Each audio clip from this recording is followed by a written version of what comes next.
formaciones que navegan la hidrovía, y en segundo lugar todo lo que es dragado, ¿no es cierto?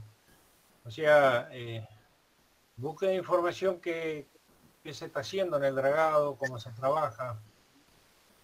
En este momento se está trabajando con la nueva licitación de la concesión vence ahora a fines de abril, y una de las cuestiones que se está discutiendo y se está tratando de incorporar es aumentar entre 2 y 3 pies más el dragado de Rosario del Sur, para que las embarcaciones salgan lo más completas posible, ¿no es cierto? Entonces, ya hemos conversado que normalmente las embarcaciones de relativamente mayor porte no pueden salir con carga completa. Tienen un calado superior al que permite la hidrovía. La cuestión de fondo es algo que ustedes habrán visto ya en mecánica de suelo, en geotecnia, en esta materia única que están dando, que cada pie de dragado hacia abajo no es un costo proporcional, ¿me entiende? O sea, a ver si me explico. Si yo tengo que dragar, vamos a suponer, hasta 10 pies, ¿no es cierto? Yo digo, bueno, cada pie de profundidad me sale, pongámosle, 1 millón de pesos, ¿sí? Con 10 millones de pesos mantener un pie de 10 pies de dragado. Y usted me dice, bueno, un pie más, me voy a 11, por ejemplo, me sale 11 millones. No, no es así. Cada pie de dragado es mucho más caro porque hay deslizamientos laterales. O sea, no nos olvidemos que estamos hablando de una composición de agua con limo o limo arenoso. ¿Está claro? O sea, cuando más profundamente me voy, vamos a tener, exigimos un dragado o queremos dragar con una mayor profundidad, mayores los deslizamientos laterales que vamos a tener, ¿entiendes? O sea, entonces, fíjense que se está discutiendo la posibilidad de dragar 2 o 3 pies más. Uno dice, bueno, son 1 metro. Sin embargo, el problema es que ese metro es mucho más caro que el metro precedente, porque los deslizamientos son superiores y por lo tanto tenemos que dragar mucho más materiales y mantener eso muy superior, porque siempre va a haber más deslizamientos laterales. Entonces, esta es una cuestión que se analiza mucho en la relación costo-beneficio de las obras de dragado. Uno se preguntará, bueno, ¿por qué ya no dragamos al valor máximo que hoy nos exigen las embarcaciones Panamá que entran a Rosario? Lo que pasa es que el costo crece geométricamente, por lo tanto, el peaje. Y obviamente el peaje se traslada al flete.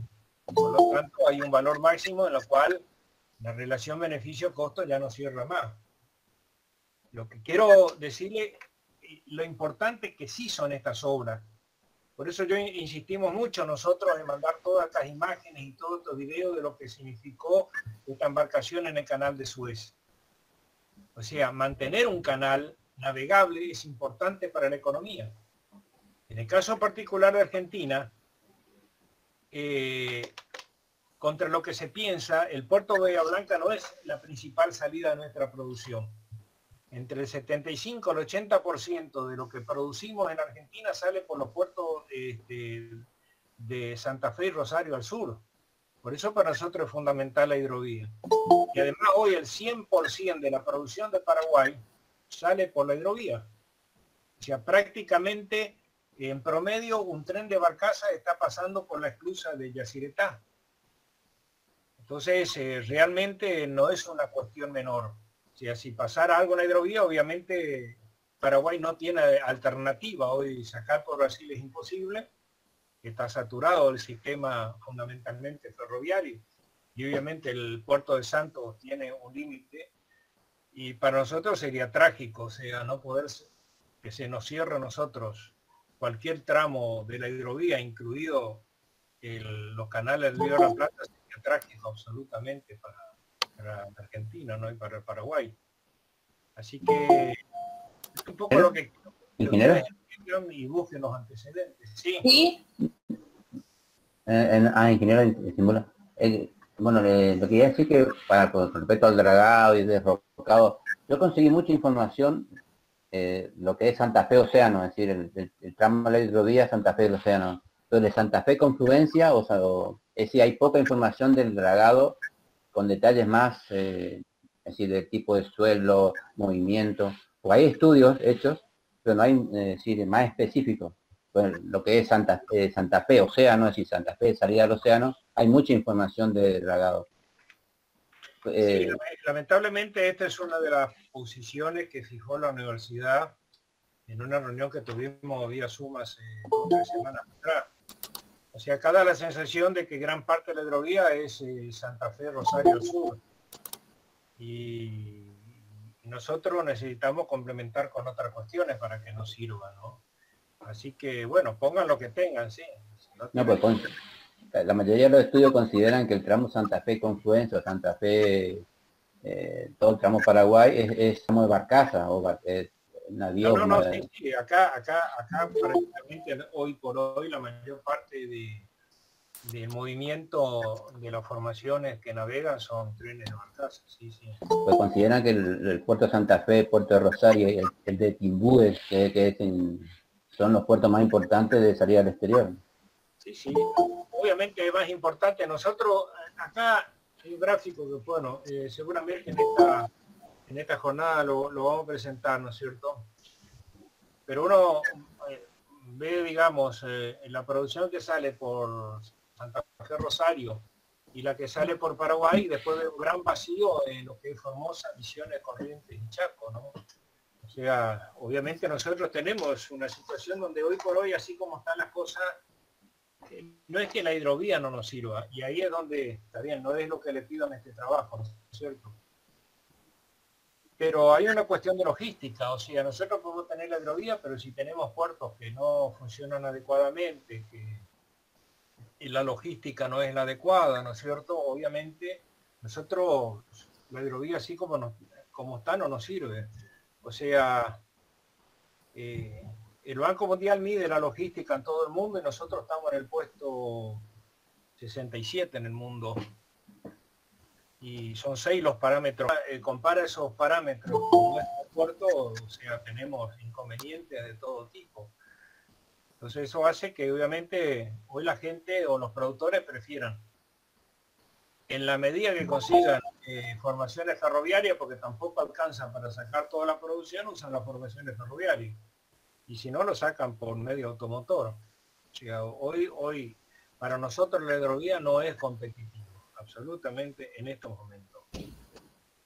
Y combinando las 3 hidrovías, ¿no es competitiva la hidrovía Paraná-Paraguay? Sí, claro, por eso digo, cuando se analiza esta cuestión hay que analizar lo que son las cadenas de distribución física, ¿no es cierto? ¿Qué es lo que vamos a ver en la primera bolilla de ferrocarriles?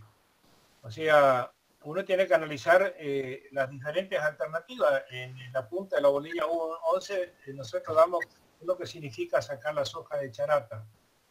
Y analizamos 8 alternativas. O sea, llevar de charata con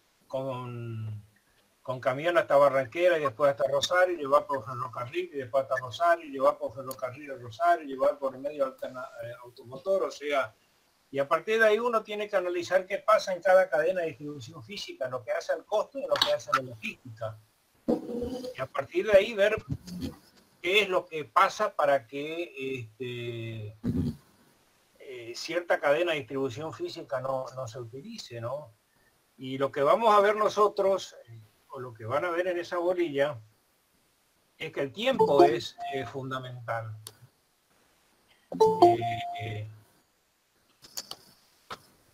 Porque el tiempo juega a lo que hace a la cuestión final de la logística, que es lo que nosotros hoy no lo podemos solucionar vía los puertos de nuestra región. Uno de los principales problemas es la falta de una flota fluvial argentina que nos permita sacar la producción. Nosotros dependemos hoy fundamentalmente de una flota que está bajo bandera paraguaya. Entonces, fíjese, vamos a suponer que sacamos las hojas de la zona del oeste de la provincia vía el puerto Barranquera. Usted tiene contratos de tiempo, o sea, en la comercialización hay tiempos. Entonces vamos a suponer que yo dentro de 3 semanas me llega una embarcación a Rosario y tengo que entregar la carga. Mando la soja a los hilos de Barranquera y resulta que no me llegan a tiempo y forma los trenes de barcaza porque no hay. ¿Y usted qué cree? Acá hay dos alternativas, o la embarcación se va y obviamente ese negocio lo pierdo, o la embarcación me va a cobrar cada día que está esperando en los puertos Rosario. ¿Me explico cuál es el problema? O sea, es lo que se llama el costo del tiempo inmovilizado. A ver, esto ha pasado porque se perdió el ferrocarril en la Argentina. O sea, antes la producción, antes la utilización se hacía fundamentalmente por ferrocarril. O sea, usted no sabe lo que era la estación ferroviaria de Resistencia, era un mundo de gente. Había galpones donde se traía la producción o se llevaba, o los comercios traían los productos de Buenos Aires. Ahora, ¿qué pasa? Venía un vagón de Buenos Aires y a lo mejor lo dejaban en Salteña. Y el comerciante no tenía el producto para vender en tiempo y forma. Cuando se terminó el tramo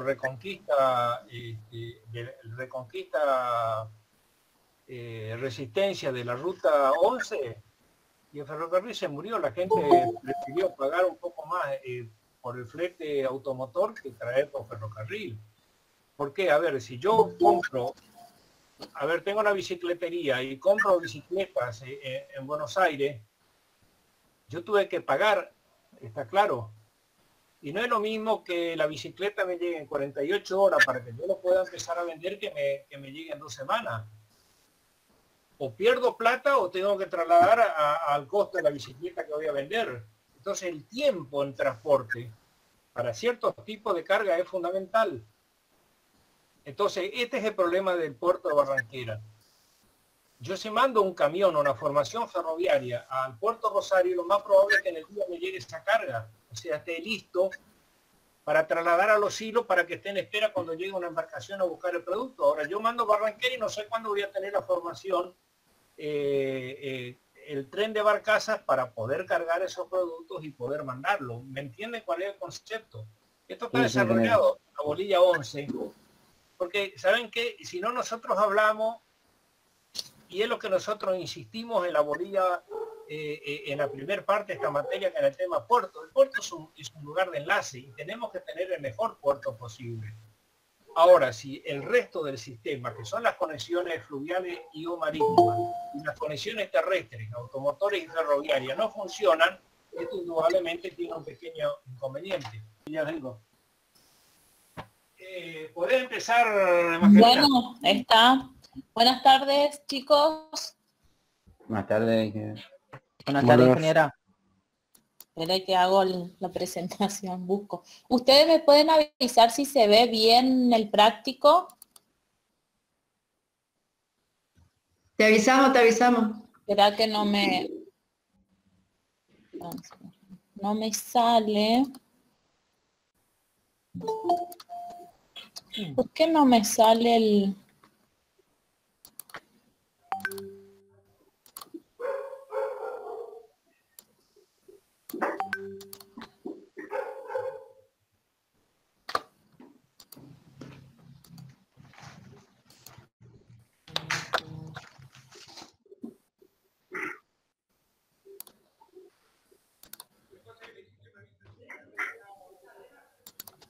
Ahí. ¿Se ve ahí? Sí, se ve. Se ve. Se ve, se ve. ¿Está bien el tamaño? Para mí también Sí. los chicos que dicen. Bueno. Así le regulo acá.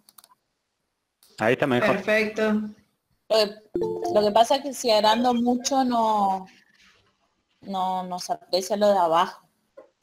Hoy vamos a dar el trabajo práctico número 9, que es el práctico del dique de Escollera, o la obra de abrigo de talud tendido, o obra de abrigo de sección trapezoidal, ya que se asemeja a su sección transversal, se asemeja mucho a un trapezoide, a un trapecio. Estas obras de abrigo son estructuras con materiales que tienen distintos tamaños, cuya capa exterior está en contacto con el oleaje y esta capa debe resistir y disipar la energía cinética de ese oleaje, digamos. La capa exterior tiene pueden ser de rocas naturales o de elementos prefabricados, premoldeados, que el ingeniero ya lo dio en la teoría. Para encarar el diseño de esta obra de abrigo se requiere datos, ¿sí? Estos son algunos de los datos o los datos más importantes para el estudio del diseño de esta obra de abrigo, que es el grado de protección que se desea alcanzar en el interior del puerto, un relevamiento batimétrico del área bajo estudio y las pendientes del fondo del mar, las características de la ola de diseño, ya sea altura, periodo, longitud de la ola, en el lugar de la obra y a veces cuando se cuenta con elementos en aguas profundas para confeccionar el diagrama de refracción correspondiente. Además, es necesario los niveles de agua en reposo debido a las mareas astronómicas y otras influencias, el peso específico del agua, el peso específico de las piedras o del material que voy a utilizar para su construcción, el tamaño máximo de las piedras que puedo obtener en cantera en el lugar y los equipos y las instalaciones disponibles para el uso alternativo de soluciones con piedra o con elementos premoldeados. Si tengo los equipos e instalaciones necesarios para la opción de solución con la que voy a encarar el proyecto. De todos estos datos, el de mayor indefinición es el de la ola de diseño, el que se requiere mayor estudio y es el más difícil de obtener, ¿sí? Nosotros vamos a adoptar como altura de ola significativa al promedio del tercio superior de las olas relevadas en el lugar donde voy a emplazar la obra, ¿sí? La elección de la ola de diseño es una responsabilidad del proyectista. Vamos a desarrollar este práctico aplicando la fórmula de Hudson, que es uno de los métodos que existe más utilizado para el cálculo de obra de paramento de talud tendido, y este ingeniero desarrolló esta fórmula para el Cuerpo de Ingenieros de Estados Unidos y sobre base de experimentaciones realizadas en modelos reducidos y en obra de escala real, digamos. Pero vamos a verificarlo también por otro autor, por Iribarren, ¿sí? Los datos que tenemos para este práctico es el fetch, que es la longitud de la zona donde se genera la ola, la velocidad del viento, 60 kilómetros por hora, que la tenemos que traducir a metros por segundo, a convertir en metros por segundo, que es lo que vamos a utilizar esta unidad. Profundidad mínima al pie de la obra, 12 metros. Profundidad máxima al pie de la obra, 28 metros. Peso específico de la roca que vamos a utilizar, de 2,8 toneladas por metros cúbicos.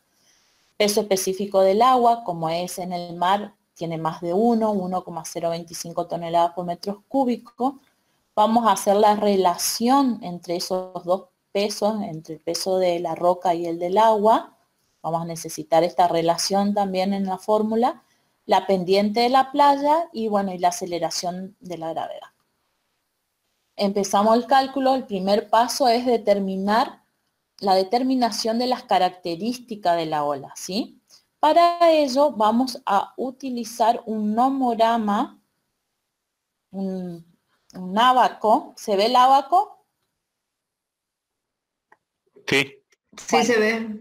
que vamos a entrar en abscisa con el fetch que tenemos de dato y en ordenadas vamos a entrar con una expresión, un coeficiente que está en función de la velocidad del viento en metros por segundo, que es U sub A se llama. Reemplazo los valores para hallar este coeficiente y me da que es 22,6 el valor de ese coeficiente. Entonces con el fetch y este coeficiente en función de la velocidad del viento, entro al Abaco 22,6 acá y 60, y vamos a tener, yo le quiero indicar con el dedo, pero vamos a obtener la altura de la ola de diseño, la duración de la tormenta y el periodo de esa ola, ¿sí? En este caso, el resultado me da que la altura de la ola es de 2,8 metros, el periodo de la ola es de 7 segundos y la duración de la tormenta es de 5 horas, ¿sí? Ustedes cuando tengan el Abaco se va a ver mejor. Una vez que hagamos esto, vamos a calcular la longitud de la ola en aguas profundas, que la vamos a llamar L sub 0. El ingeniero el otro día en la teoría dio una de las expresiones para calcular esta longitud, es esta, ¿sí? 1,56 por el periodo al cuadrado, o sea, está en función del periodo de la ola. Como ya tengo el periodo de la ola, reemplazo los valores y me da 76,44 metros la longitud de la ola en aguas profundas. Ahora necesito hallar la longitud de la ola al pie de la obra, ¿sí? A donde voy a tener la obra. Para ello voy a necesitar de una de estas relaciones. Hay una tabla donde está ya como censado. ¿Ahí se ve la tabla? Sí, se ve. Bueno, donde está ya censado todas las relaciones de la profundidad relativa para cierta relación entre profundidad y longitud en aguas profundas, una relación entre profundidad y longitud al pie de obra, ¿sí? Entonces nosotros hallamos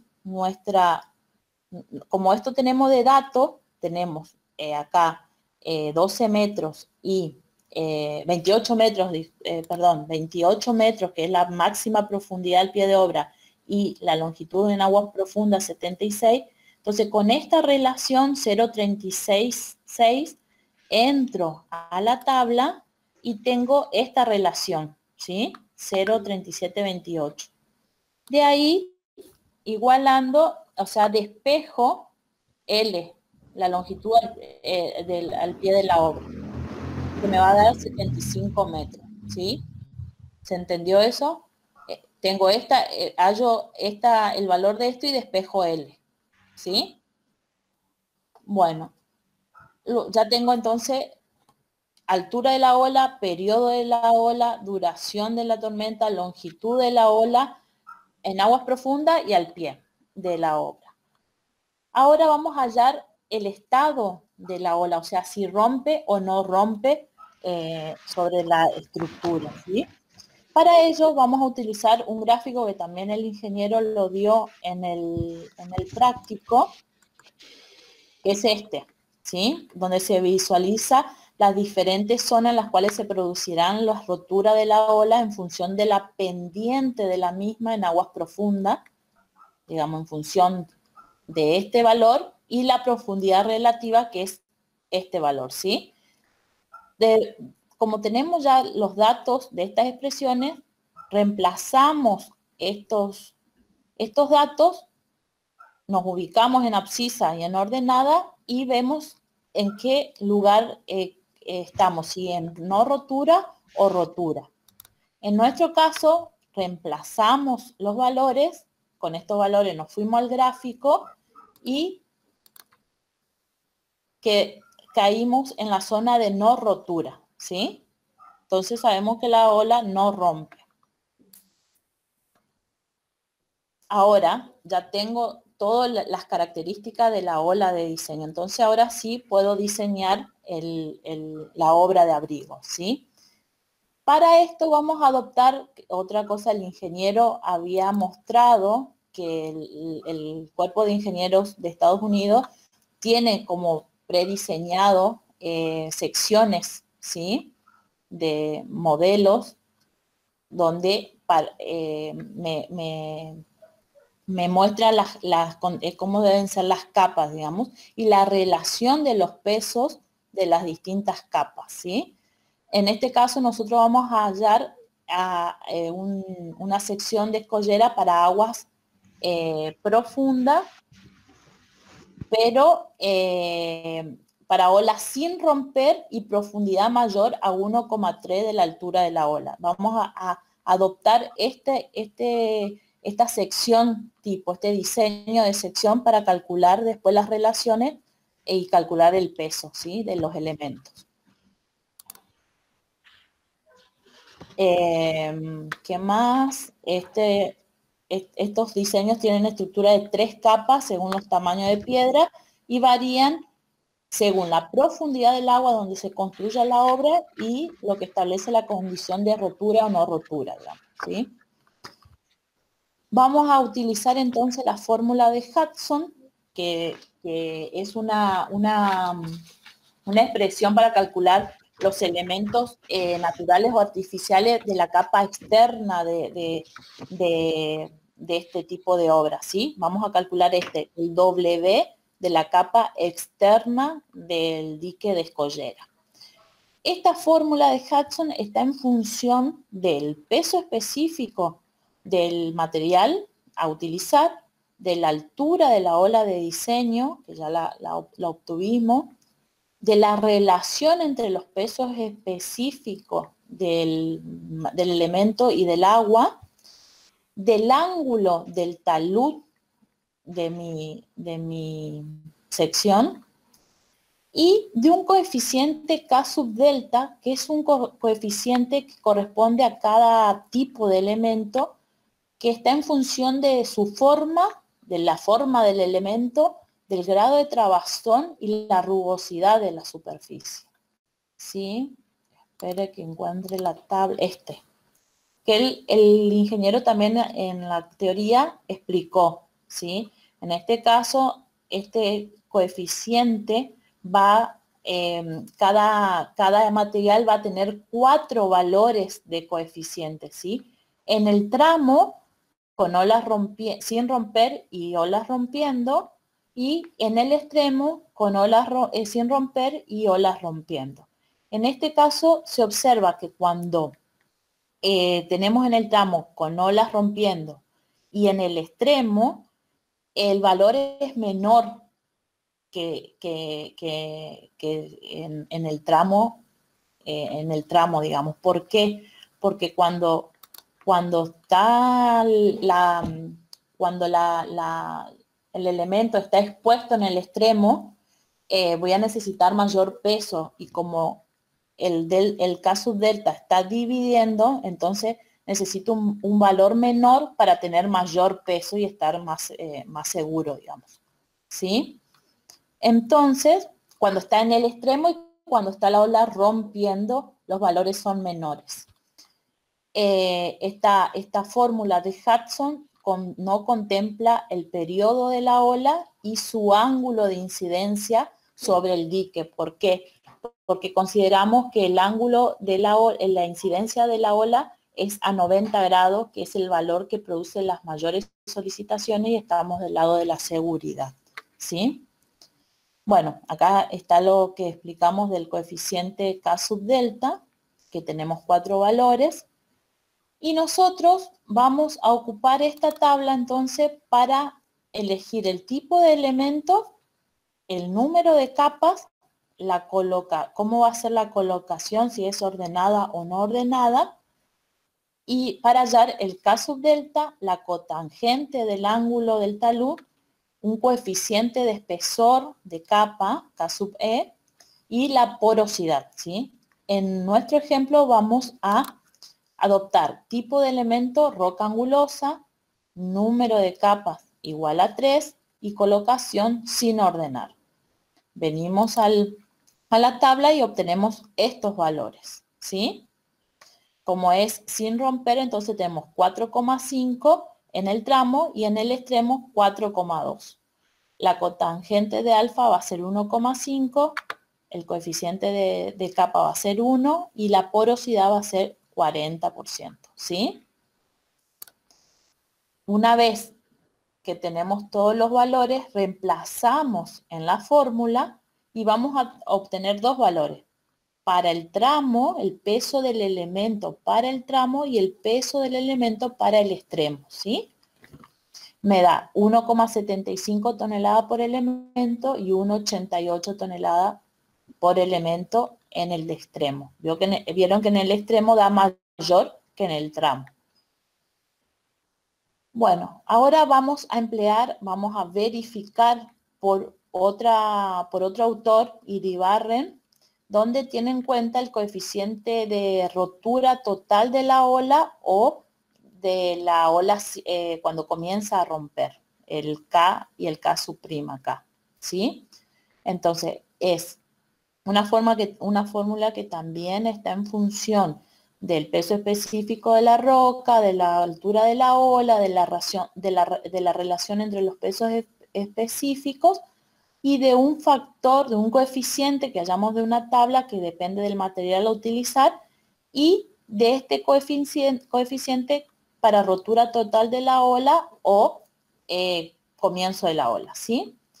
Esa tabla es esta, ¿sí? Como ocupamos roca natural, mi coeficiente F va a ser igual a 2,38, comienzo de rotura va a ser 0,849 y rotura total 0,43.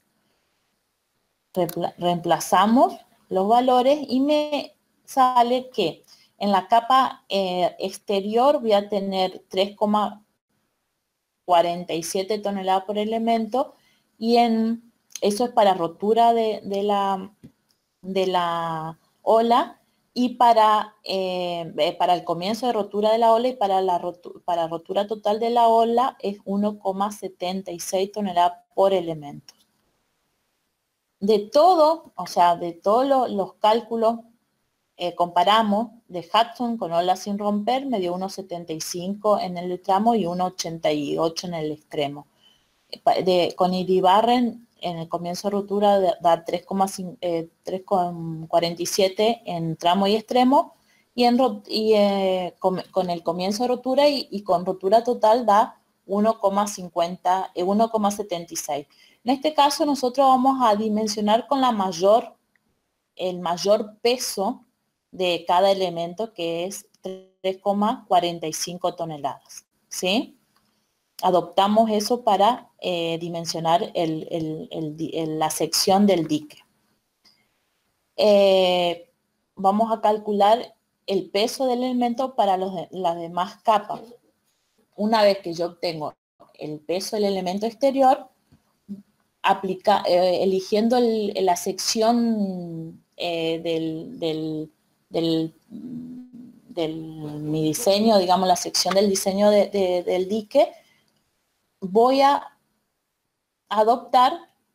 calcular el peso de los elementos de la segunda capa y de la tercera capa. Vamos a hacer 3 capas, ¿sí? Entonces, tenemos W, W1 y W2. Como habíamos elegido este diseño, entonces voy a adoptar W sobre 10 para la segunda capa y para la tercera capa voy a adoptar W sobre 200, ¿sí? Entonces calculo mis pesos, los pesos de cada elemento en cada capa, ¿sí? Reemplazando. Luego calculo el volumen del elemento por cada capa, que va a ser el peso dividido el peso específico. Tengo el volumen del elemento por cada capa, de cada elemento en cada capa. Luego tengo el espesor de cada capa, que la expresión está en función del coeficiente de capa que habíamos hallado en la tabla 9.1. ¿Sí? Acá está mal, acá dice 9.3, 9.1. Entonces, con esta expresión que está en función del número de capas del coeficiente de capa y de la relación entre peso y peso específico a la 1/3, raíz cúbica de eso, reemplazo los valores de W, de W1 y W2.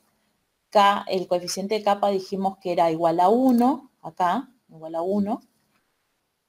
Entonces, y N es igual a 3, porque adoptamos 3 capas, ¿sí? Reemplazamos los valores y tenemos el espesor de cada capa en metros. Una vez que tenemos el espesor de cada capa, vamos a calcular el ancho del coronamiento de la escollera, ¿sí? El ancho mínimo del coronamiento del dique de escollera. El ancho es igual al número al espesor, pero para n igual a 3, digamos. El ancho mínimo corresponde a un valor de n igual a 3.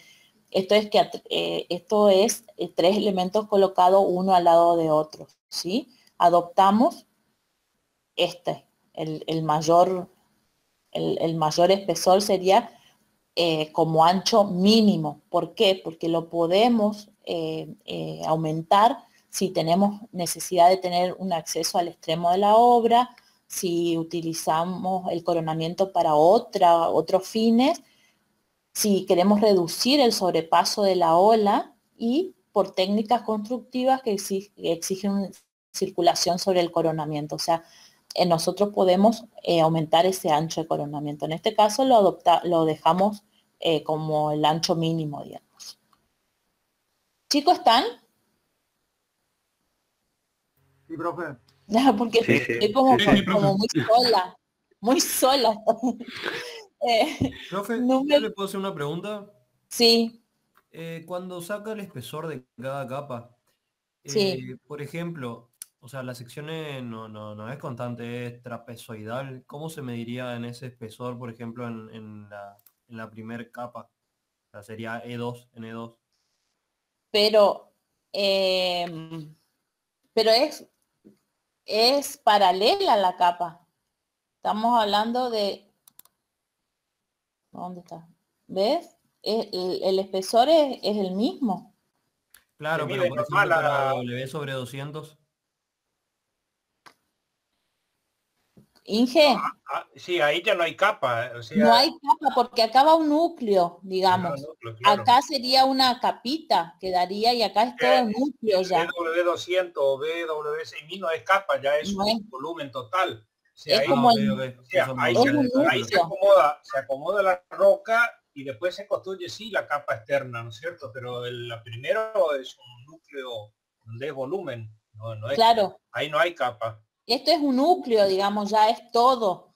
Digamos, se lo considera como capa, pero es un núcleo. Está bien, entiendo. Gracias. Una vez que tenemos eso, vamos a calcular el número de elementos por unidad de superficie, ¿sí?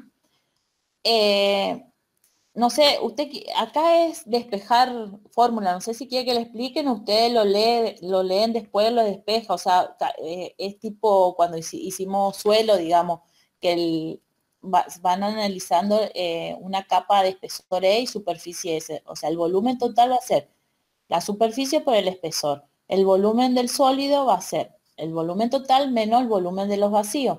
Sacando factor común, volumen total, me queda esta relación, ¿sí? Dividiendo todo por volumen total, me queda volumen total por 1 menos la porosidad. Si llamamos volumen B sub E al volumen del elemento y el número y N al elemento obtenido en el volumen total, yo tengo que N, el elemento, va a ser el volumen del sólido sobre el volumen del elemento, ¿sí? Y de ahí despejo, reemplazo volumen sólido, dijimos que era esto, volumen total por 1 menos la porosidad, ¿sí? A su vez, yo tengo que el volumen total es superficie por espesor. Reemplazo esto, superficie por espesor, donde el volumen del elemento va a ser el peso del elemento dividido el peso específico de ese elemento, ¿sí?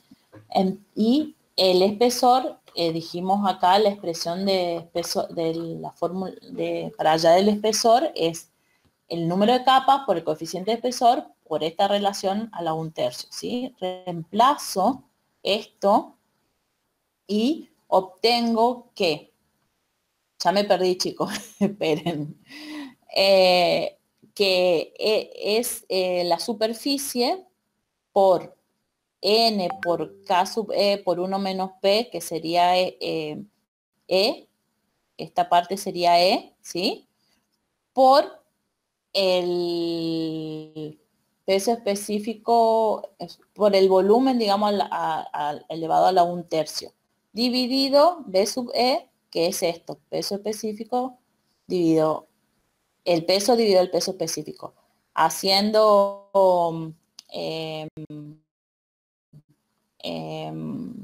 simplificando, me queda, como pasa, me queda en negativo, lo paso arriba invirtiendo esto y positivo 2/3, ¿sí?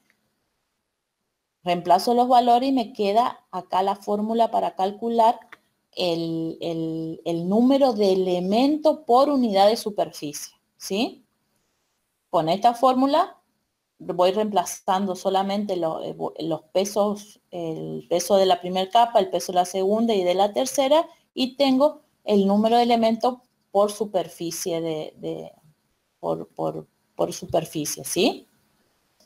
Luego calculo el peso total por unidad de superficie. El peso total va a ser el peso por cada n de superficie que acá calculé, ¿sí? Por cada elemento por superficie. Reemplazo los valores y acá tengo cuántas toneladas por metro cuadrado tener en cada capa, ¿sí?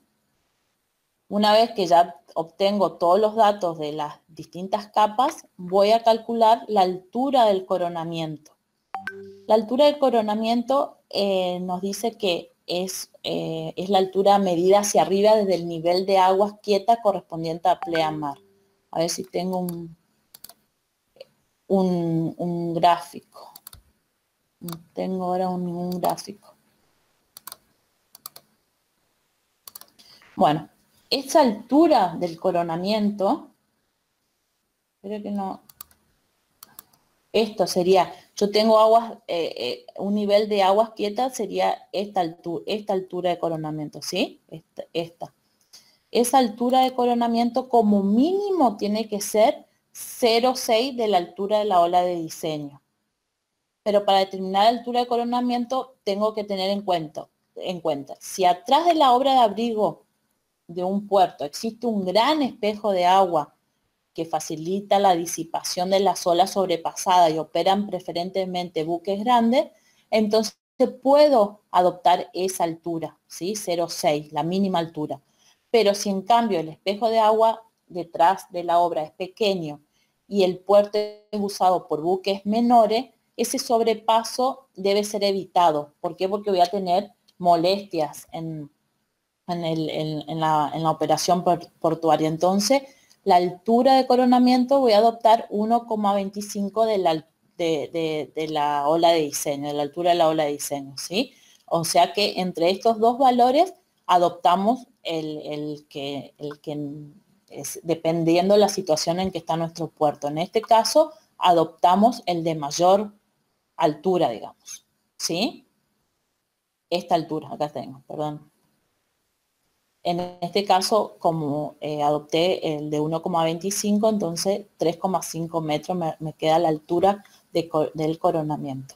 Los taludes resultantes del cálculo de la estabilidad de la obra son pendientes externas, suelen estar entre 1 en 2 y 1 en 1,3, y las internas en 1,5 la pendiente del talud, ¿sí?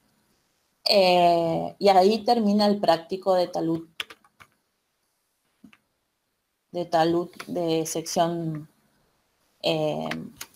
trapezoidal, ¿sí? Ahora, no sé, ingeniero, seguimos con el otro. Sí, sí. Profe, No sé si hay alguna duda. Profe, ahí en el aula, no sé si a todos les pasa, el gráfico 95B y 95D está junto con el mismo archivo que el gráfico 8.4, pero cuando lo bajo, está solo el gráfico 8.4 y no están esos dos dibujos que usted muestra, esos dibujos que está mostrando usted. No sé si le pasó a alguien más. O sea, la verdad que no, yo lo tengo todo separado. ¿Este vos decís? ¿Este está con este?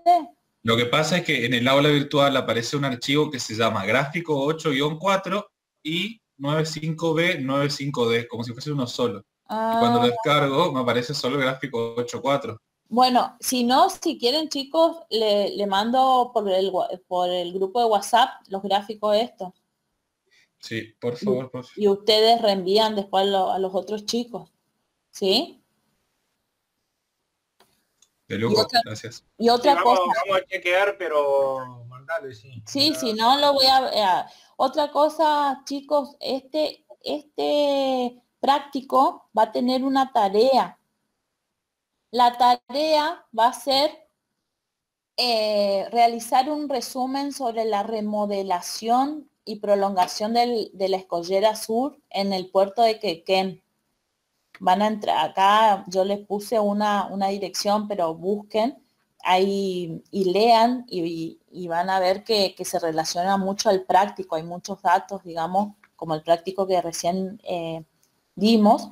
Y se pide incluir imagen de su ubicación, nombrar los trabajos que se realizaron, pero desarrollando en forma más completa los referentes a los trabajos en la escollera, que es la reparación, una parte de reparación, una parte de remodelación y otra de prolongación, ¿sí?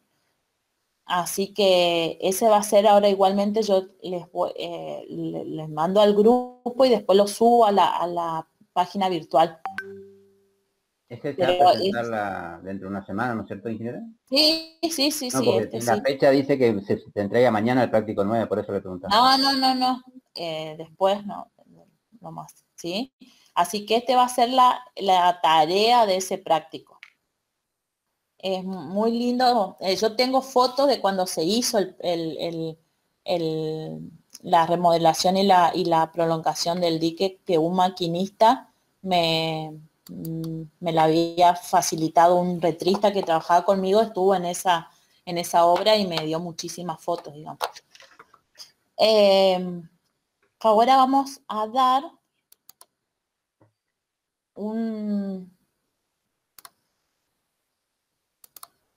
¿Ahí ven, chicos? Ahora todavía no. No, profe, todo negro, o sea. ¿Todo negro? Espera. Y... ¿Ahí? Negro.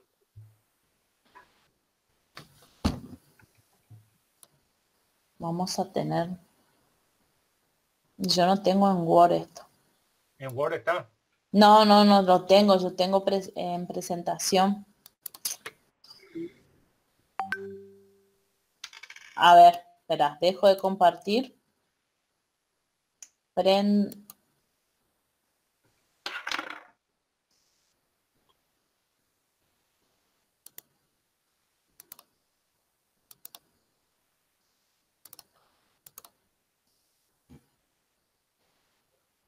¿Ahí? Ahí está entrando. Ahí, sí. ¿Sí? Sí. Y si hago... ¿Ahí? Ahí estamos, sí, ahí se ve. Perfecto. Está.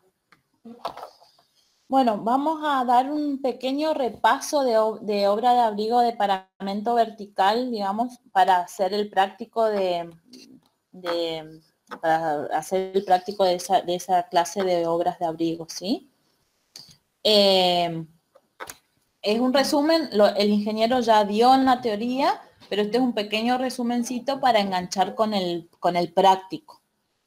Las costas marítimas están sometidas a distintas acciones del mar y al construirse un puerto, si la zona de emplazamiento de ese puerto no cuenta con una obra de abrigo natural, un abrigo natural, una protección natural, esas acciones hacen difíciles y hasta imposibles las maniobras náuticas y las operaciones portuarias. Entonces, para minimizar esas molestias, se recurre a la construcción de las obras de protección, que como dijo el ingeniero la otra vez, estas obras de protección son necesarias y posibles, ¿sí? Necesarias porque son necesarias para eliminar o disminuir o reducir lo máximo que puedo las acciones hidrodinámicas de ese oleaje, digamos, de las acciones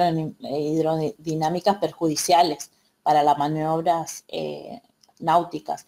Y son posibles porque no siempre se pueden realizar estas obras, digamos. ¿Por qué? Porque a veces no contamos con los recursos económicos posibles para la construcción de la obra que requerimos, ¿sí? Entonces, hay que prever un diseño de obras que reduzcan a niveles aceptables los efectos de estas acciones dinámicas del oleaje, digamos. Las obras de abrigo, estas acciones, las acciones del mar que provocan las molestias en la operación portuaria son ondas de corto periodo, que son las olas de viento, ondas de mediano y largo periodo, que son los seiches y las mareas, ondas de sismo, corrientes, erosión y sedimentación costera. Las obras de protección deben diseñarse para reducir a niveles aceptables estas molestias causadas por estas acciones.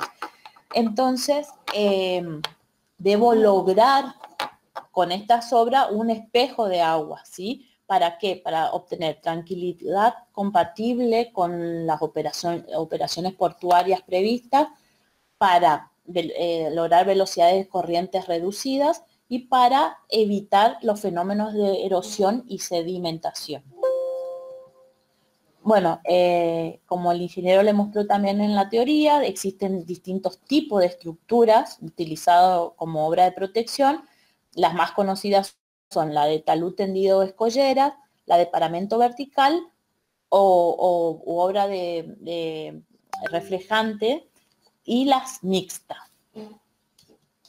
Las obras de abrigo de paramento vertical son obras que muestran una cara vertical hacia el mar, se elevan desde el fondo natural hasta el coronamiento y la parte posterior de estas pueden ser con caras similares, o sea, recta, de forma escalonada o inclinadas. Y estas obras se construyen con bloques de hormigón simples, justapuestos, cajones flotantes o cilindros de hormigón armado, gaviones de tablestacas plana de acero o tablestacado de pared doble anclado o apuntalado. Estas obras generalmente tienen un plano útil acá arriba para desplazarse a lo largo de ella, o a veces se utiliza para realizar operaciones portuarias de cargas y descargas, o sea, ya se utiliza como muelle. El funcionamiento de esta obra. Las olas, al encontrarse con el paramento, con la pared vertical, chocan con él y son reflejadas nuevamente hacia el mar. Entonces, entregando a la obra una parte de su energía como una fuerza horizontal, digamos, para no ser arrastrada por esa ola, por esa energía de la ola. Las obras de paramento vertical deben tener un gran peso para oponer esa acción de la ola, o sea, para tener una fuerza estabilizadora de esa fuerza horizontal que me va a provocar la incidencia de la ola sobre el paramento. La reflexión de las olas crea frente a la obra una gran agitación que puede llegar a ser un gran problema para la navegación cuando se extiende hasta el área de ingreso al puerto. Por eso se diseñan en la imagen hay unas cámaras disipadoras de energía con muros perforados. Entonces, al reflejarse la ola, disipan esa energía y no se hace molesta el oleaje, digamos, sobre todo en el ingreso al puerto para los buques que están ingresando al puerto. El PIAN, que es una asociación internacional creada para promover el desarrollo en el diseño, construcción, mejora, conservación y explotación de las vías navegables, recomienda unas formas y dimensiones para las sucesivas tentativas de cálculo de estabilidad. ¿Por qué? Porque nosotros vamos a ir adoptando dimensiones y vamos luego a calcular si es el peso con las dimensiones de esta obra me va a resistir, digamos, la fuerza esa horizontal del oleaje. Existen recomendaciones útiles para el predimensionado, que es, en este caso, vamos a guiarnos por esta recomendación, ¿sí? El ancho de coronamiento dice que como mínimo puede ser 0,75 de la ola de diseño, todo está en función de la altura de la ola de diseño, 0,75 de la altura de la ola de diseño, la altura de coronamiento va a variar entre 1,2 a 1,5 de la altura de la ola de diseño. Esta revancha aguas en el interior, digamos, en el lado interior de la obra es 0,5 de la altura de la ola de diseño. El ancho de la obra tiene que ser como mínimo 0,8 de la máxima profundidad al pie de obra. Y también la profundidad al pie de obra tiene que ser mayor a 1,5 de la altura de la ola de diseño. En este caso también se construye una protección para evitar socavaciones o erosión acá en el pie de obra con unos bloques de hormigón, ¿sí? Y ese bloque como mínimo tiene que ser 0,15 de la altura de la ola que adopto como la ola de diseño. Bueno, los datos necesarios son los que vimos hoy en el práctico, o sea, son el grado de protección que quiero alcanzar, relevamiento batimétrico del área bajo estudio, ya sea pendiente del fondo del mar y otras cuestiones batimétricas, pero la que más me importa es la pendiente del fondo, las características de la ola, de donde voy a emplazar la obra, los niveles de agua en reposo, que es un nivel que lo voy a tomar como referencia, peso específico del agua y de los materiales a utilizar, la capacidad portante del suelo de fundación, en este caso porque vamos a verificar la capacidad del suelo, la calidad y el origen del agregado o de los materiales con el que voy a construir mis elementos de hormigón, mi estructura de hormigón, y el equipo y las instalaciones existentes para la construcción y colocación de estos elementos. El diseño y dimensionamiento de este tipo de obra. Siempre se parte de una geometría preliminar, o sea, con esas recomendaciones del PIAN, adopto una geometría y con eso obtengo el diseño final. ¿Cómo sé que cuando llego al diseño final? Cuando me cumplen las verificaciones de estabilidad necesarias para esa obra, ¿sí? Que ya la vamos a ver, que son verificación al desplazamiento, al volcamiento y en las condiciones entre fundación y obra, en la parte de fundación de la obra, ¿sí? Entonces, para hallar las solicitaciones que voy a para hacer las verificaciones, voy a tener que transformar esa acción dinámica de la ola en un diagrama de carga horizontal, ¿sí? Y las olas, en este caso acá explica las olas que inciden sobre el frente del plano. Cuando las olas que inciden sobre el frente del plano son reflejadas por el mismo, si la altura de la ola reflejada es igual a la ola incidente, el coeficiente de reflexión es igual a 1. esto es esto.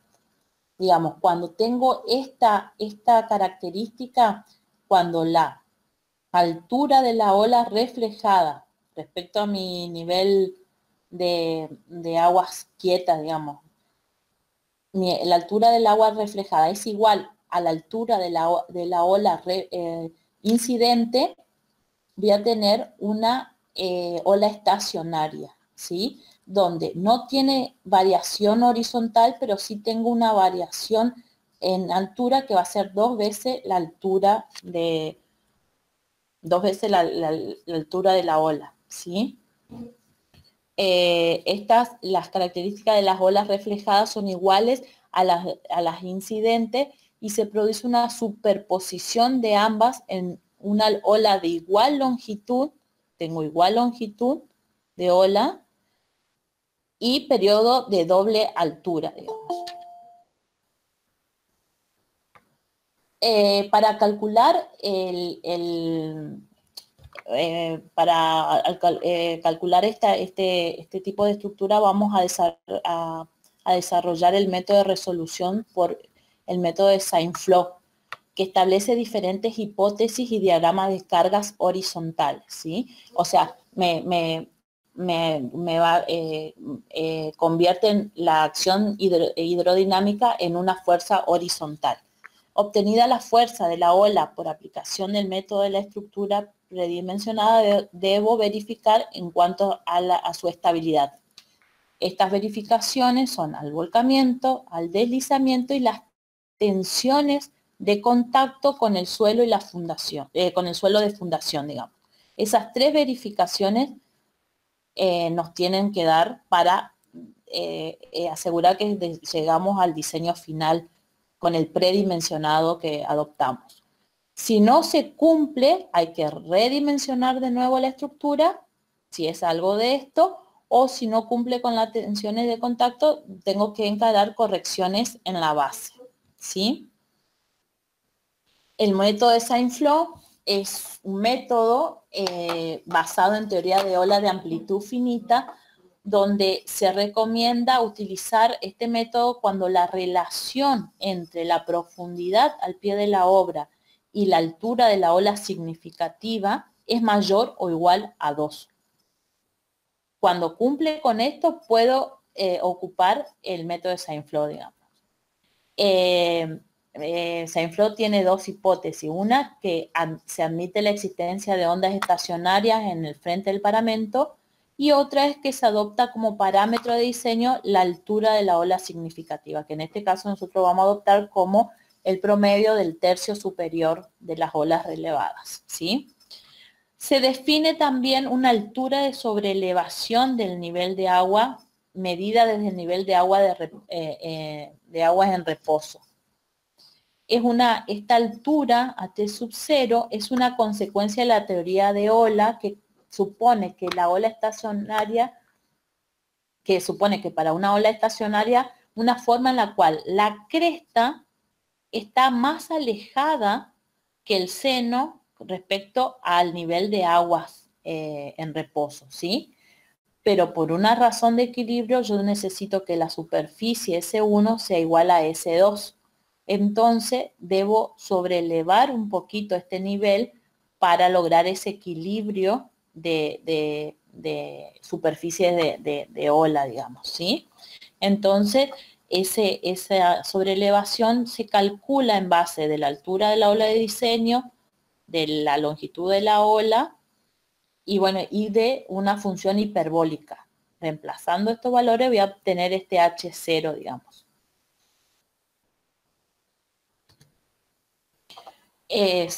Saint-Flow propone 2 diagramas de tensiones, de presiones, ¿sí? Una, cuando la ola incide sobre el paramento, que tendríamos este diagrama de presiones, ¿sí? Este es a nivel, el diagrama de presión de la ola cuando incide, y este es el diagrama de presiones cuando el agua está en reposo, ¿sí? En este caso se llama estado de cresta cuando la ola incide sobre el paramento. Cuando la ola se retira, ¿sí? Tengo este diagrama de tensiones con sentido contrario, digamos, ¿sí? Se llama estado de seno. Da la presión cuando la ola se retira. Pero en nuestro caso nosotros vamos a emplear este estado de cresta que da las presiones más desfavorables, digamos, ¿sí? Entonces vamos a calcular la presión al pie de la obra, acá P sub 1, y la presión P sub 2 acá al nivel de aguas en reposo. Con estas fórmulas hiperbólicas, donde está en función de la altura de la ola y de la longitud de la ola, y además también vamos a emplear el H sub 0, digamos, sobre la elevación.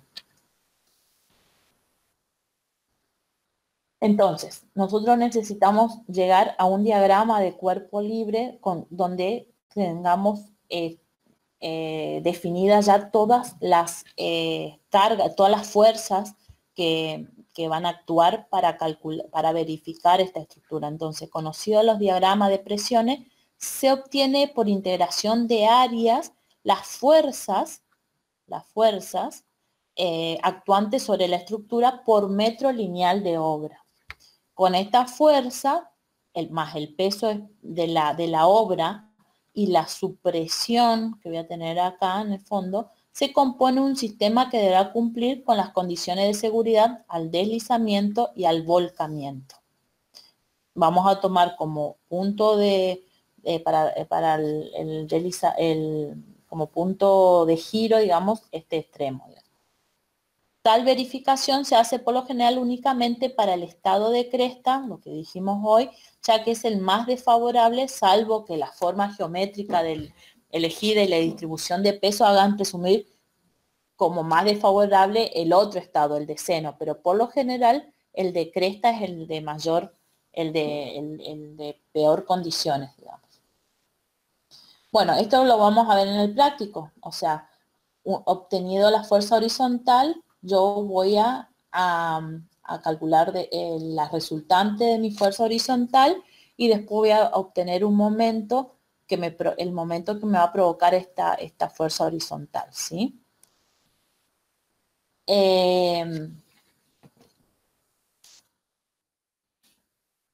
Acá para calcular la supresión vamos a tener que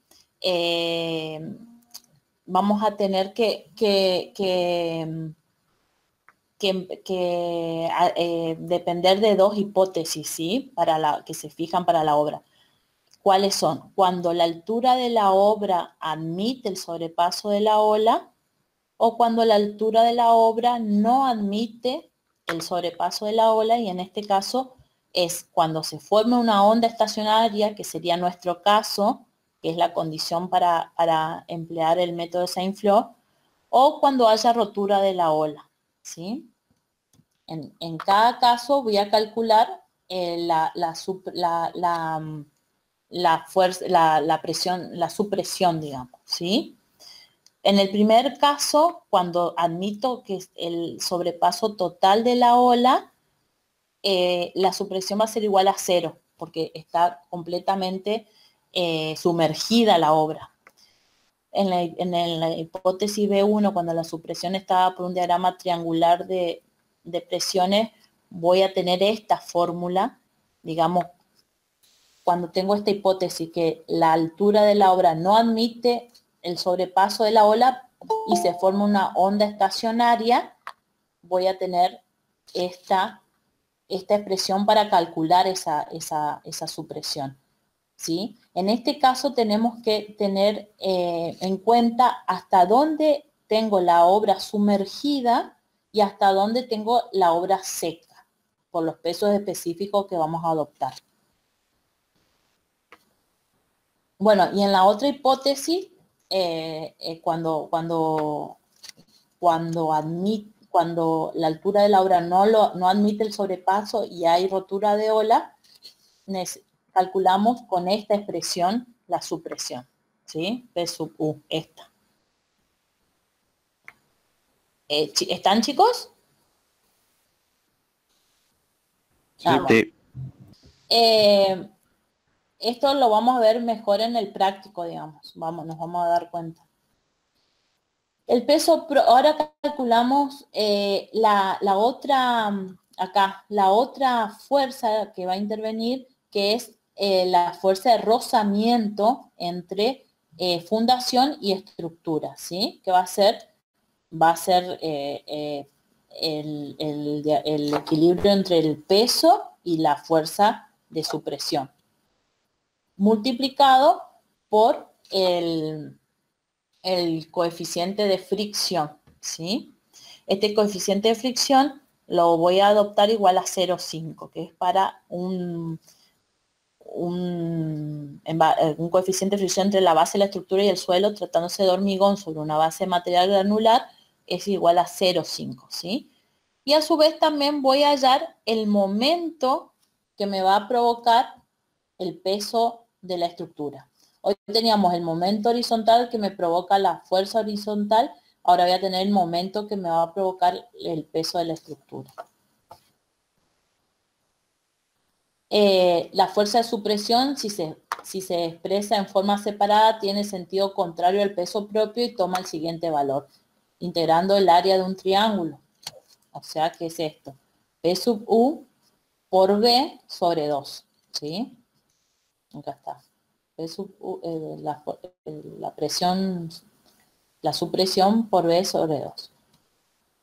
Y esa fuerza también me va a provocar un momento con respecto a este punto de giro. Voy a tener este momento, o sea, tengo momento respecto al peso, momento respecto a la fuerza horizontal y momento respecto a la fuerza de supresión. Entonces, voy a tener un momento por la distancia que 2/3 de B. Conocido todas las solicitaciones, entonces ahora sí, yo hago la verificación para el deslizamiento y para el volcamiento. Tenemos para el deslizamiento, es la fuerza horizontal por el coeficiente de seguridad al deslizamiento, tiene que ser menor o igual a,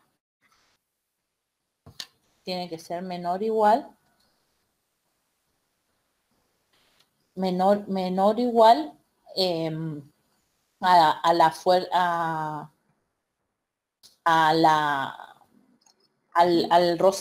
de rozamiento, digamos, a esto, ¿sí? O sea, P menos FD por el coeficiente de rozamiento. Entonces tengo, para que no se deslice, esto tiene que oponerse a esta fuerza horizontal. Si esto verifica, me cumple el deslizamiento. El coeficiente de seguridad del deslizamiento se recomienda 1,5 para límite de trabajo y 1 para el límite último. Ustedes saben qué es límite de trabajo y qué es límite último, digamos. Límite de trabajo es cuando una falla o un deslizamiento o algún inconveniente no me implica colapso de la obra y el puerto puede seguir funcionando. En cambio, el límite último es cuando es inminente el colapso, digamos, de la estructura y el puerto no puede seguir operando. Entonces adoptamos 1,5. Y para el volcamiento hacemos lo mismo, o sea, es una ecuación de equilibrio, pero con los momentos. El momento vertical por el coeficiente de seguridad del volcamiento tiene que ser menor o igual al momento provocado por la fuerza, por el peso de la estructura, menos el momento provocado por la supresión. ¿Sí? Y luego ya teníamos las dos verificaciones, ahora verificamos las tensiones en el terreno. ¿Sí? Sobre las tensiones que tengo en el terreno y la base, en el contacto entre base y el terreno. Para ello debo tener en cuenta las fuerzas normales y los momentos baricéntricos de la sección. Digamos, ahora voy a tener que calcular las distancias. Esta es la parte de abajo de la estructura. Vamos a tener S va a ser nuestra distancia del eje baricéntrico respecto al punto de aplicación de la carga resultante del peso, y R va a ser la distancia entre el punto de aplicación de la fuerza Fs y el eje baricéntrico. Y esto es por cada metro de estructura, ¿sí? Y H va a ser la distancia entre el punto de aplicación de la fuerza horizontal y de la fuerza horizontal, digamos, y la base de mi estructura. Entonces, calculando normal va a ser la sumatoria de fuerzas verticales, va a ser P menos Fs, y el momento va a ser P por S menos la fuerza horizontal por H más F, la fuerza de supresión por R, ¿sí? Eso lo sacamos de acá, ¿sí? Teniendo la normal y el momento, calculo las tensiones. En el extremo 1, sigma 1, y en el extremo sigma 2. Entonces va a ser la normal sobre la superficie más menos el momento sobre el módulo. ¿Módulo resistente era W, chicos? Sí, profe. Bueno. Sí. Entonces, la sección va a ser B por 1 metro, y acá el módulo va a ser B1 por B al cuadrado sobre 6. Y paso el 6 arriba. Calculo las tensiones y sí o sí necesito que las tensiones sigma 1 y sigma 2 tengan signos iguales signos, digamos. Y si signo a la compresión. ¿Por qué? Porque si tengo esfuerzo de tracción, no puedo, si tengo cruzado, un diagrama cruzado, si lo cruzamos acá, voy a tener tracción acá arriba y no voy a poder absorber esa tracción, ese esfuerzo de tracción. O sea que necesito que me quede así el signo, el diagrama de tensiones, ¿sí? Si me queda así, o sea, se puede calcular, volver a calcular con una excentricidad estas tensiones, pero voy a desperdiciar este pedazo de estructura, digamos. Este pedazo no va a trabajar. Entonces necesito redimensionar para que me quede todo de un solo signo, ¿sí? Bueno, ese es el resumen de la obra, el resumen teórico para calcular, para hacer el trabajo práctico de la obra de abrigo de paramento vertical.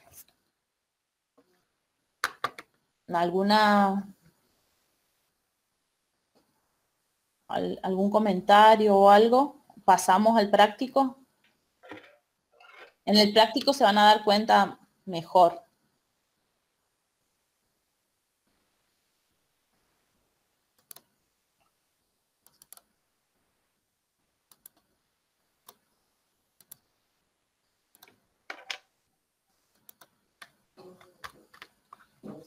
¿Pasamos al práctico, chicos? Sí, Inge, ahí no se ve nada todavía. ¿No se ve? Bueno, espera. Aguánteme, que voy a dejar de presentar esto.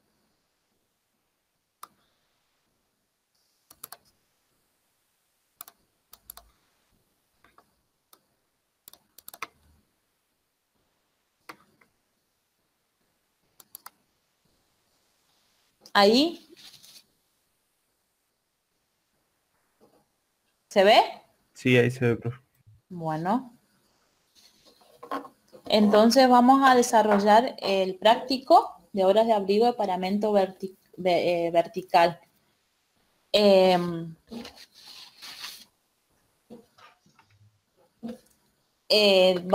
práctico pide dimensionar el dique reflejante según el método de Steinflow, cuyos datos son: altura de la ola de diseño lo adopta 2,5 metros.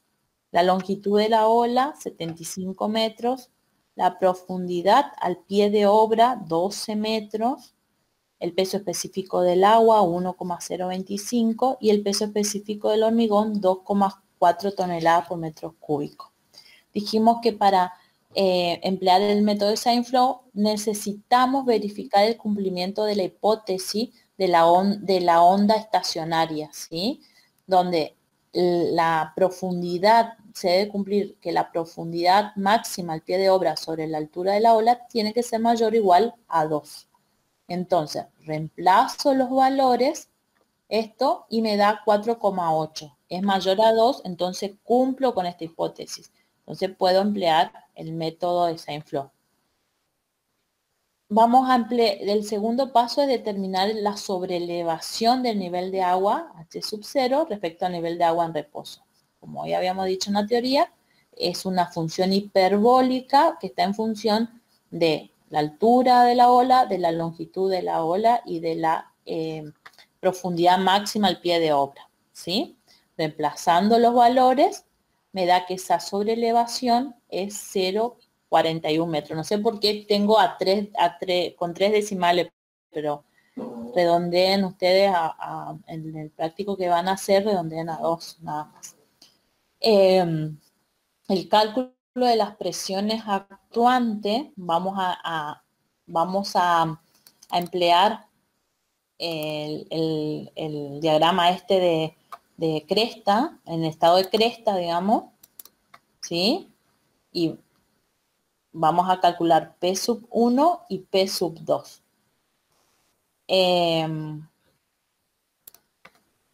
Entonces, reemplazando los valores, la presión P sub 1 que se produce al pie de la ola cuando la ola incide sobre el paramento, la voy a calcular con esta expresión.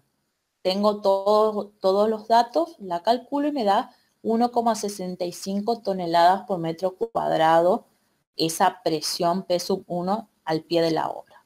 Y la presión P sub 2, que es la presión en el nivel de reposo, tengo la expresión esta, reemplazo valores y me da 2,72 toneladas por metro cuadrado.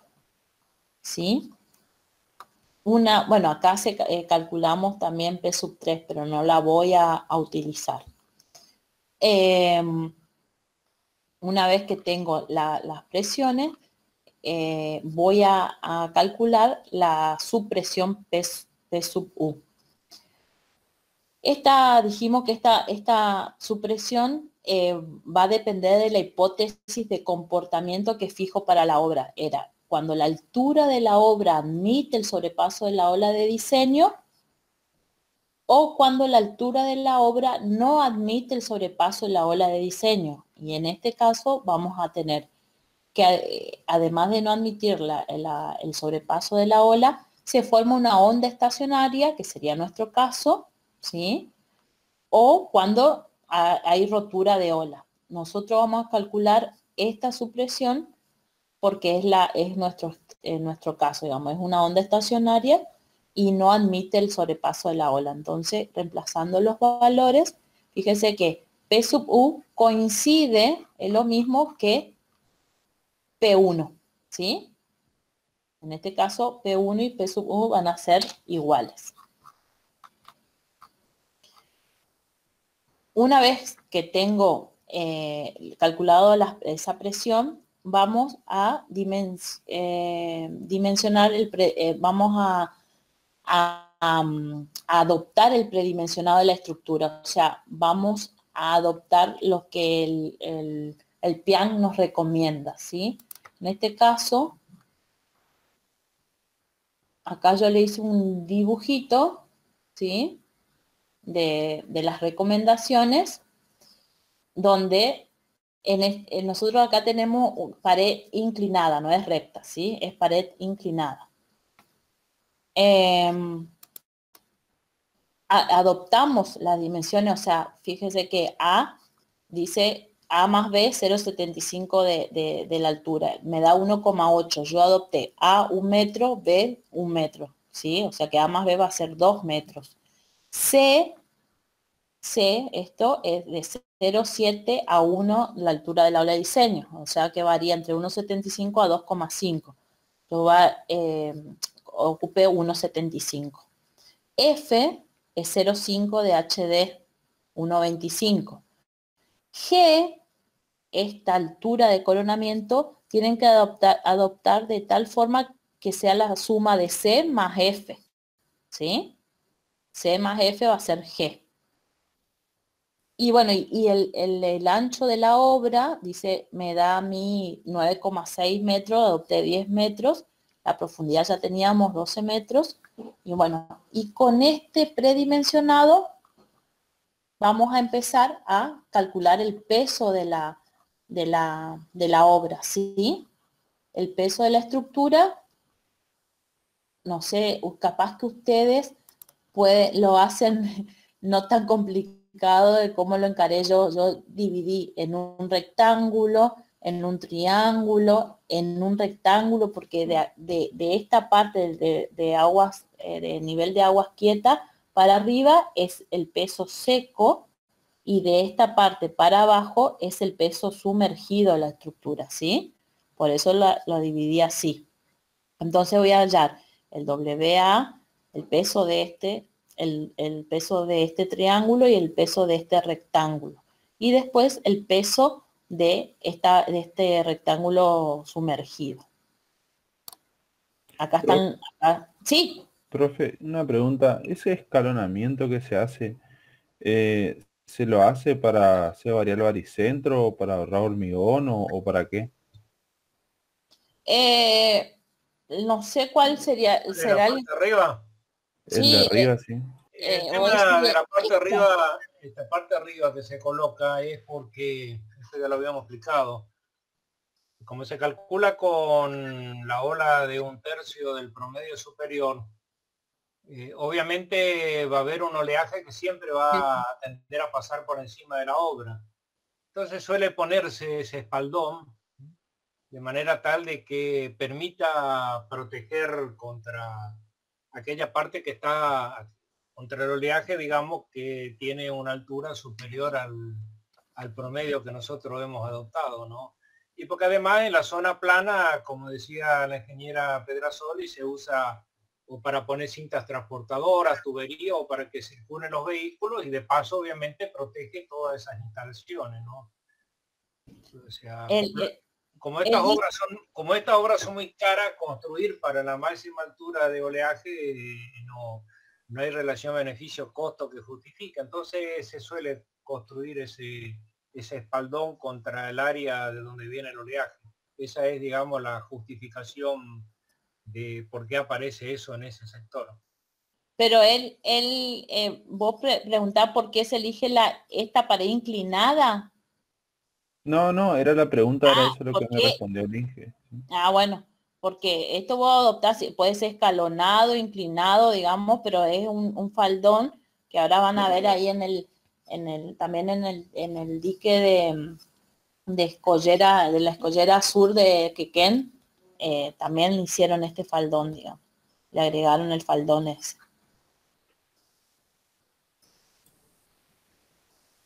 ¿Sigo?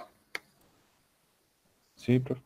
Bueno, entonces una vez que tengo los pesos acuérdense que tengo acá peso sumergido, ¿sí? El peso del hormigón menos el del agua. Voy a hallar la resultante W de mis pesos. Y una vez que tengo la resultante, voy a calcular las distancias a mi punto de giro, ¿sí? Parece que cerré mi gráfico. Acá se ve, así que... Pero el gráfico digamos. Voy a calcular ahora las distancias, el punto de aplicación de cada resultante de peso respecto a este punto. Entonces voy a calcular el XA, el XB y el C y D, ¿sí? Ahora me quedaron dos. calculo las distancias y puedo... Profe, ¿cuál es el centro de giro? Porque no lo estoy viendo. El centro de giro es acá, mira. Acá, Me mira. parece que no se está viendo ese gráfico. Claro, no, estamos viendo los cálculos. Ah, perdón, espere. Creo que vas a tener que salir y entrar de vuelta. Sí. Espere que... Igual está más abajo en ese mismo PDF, profe. Está más abajo porque tengo dos PDF distintos abiertos por eso. Acá, Ahí está. acá. El centro de giro es acá en la parte interna de la obra, ¿sí? Porque va a tratar de girar, la ola me va a incidir acá y esto va a girar hacia adentro, digamos, o se va a deslizar hacia adentro. Entonces, este es el punto de giro que tomo, ¿sí? Entonces calculo el XA, el XB, el XC y el XD. Y con las distancias esas más los pesos, calculo el momento resultante de el peso total de la obra, ¿sí? Y a su vez, cuando tengo el momento resultante, que me provoca el peso de la obra, calculo la distancia de su punto de aplicación al centro de giro, ¿sí? Ahora ustedes cuando vean el práctico lo van a entender mejor, digamos. Calculo, hallo la distancia X, o sea que mi punto de aplicación de la resultante del peso va a estar a 5,13 metros del punto de giro. Luego calculo la fuerza de supresión, que dijimos que es P sub U, que lo teníamos calculado, por T, que es el ancho de mi estructura, por 1/2 porque es un triángulo, ¿sí?